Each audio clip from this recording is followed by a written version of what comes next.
kal hi lom ka ani chu lo min lal pa muang ru kan kwa yan ho sana chung lung ber kan man thei don lo wangin FSC le khathona kan chiar tak ang khan mi fing lo te anga lovin mi fing te anga zokin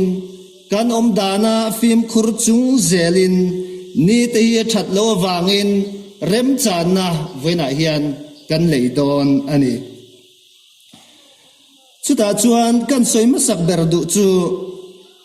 lau na muna thamuan na ani a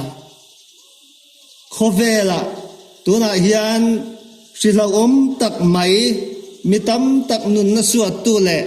sarkar ro pui le thil ti thei tak tak te le sarkar hausa pui te le sarkar ro pui ral thuam nga tak tak ten ti ngai na an siat lo le an ngam zo lo tuna hian si aleng me ka mi then khat chuan kan lau viau mai then khatero chuan kan lau der lova tuna hian mitam tak an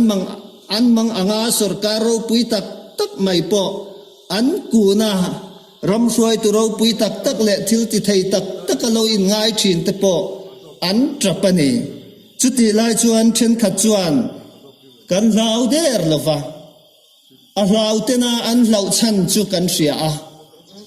he nat na sik te mu thei lo adai po thei lo hi dan ngai nan siat lo wangin an lava mitam takin an ngam lova an nun an chan ani chuwang chuan kan kwa ale nan kan puan kan pa ma le nung ma vin lo poi vek elo lo min lal pa muang ru kan kwa yan ho sana chung lung ber achu marka bung som pakhat chang ko le chang som thu ka kan aw na tu ni sila chung tinte mimal tinte kaushan ni te lalparo puinan kan thei to pin kan aw donia voin hi kan aw donia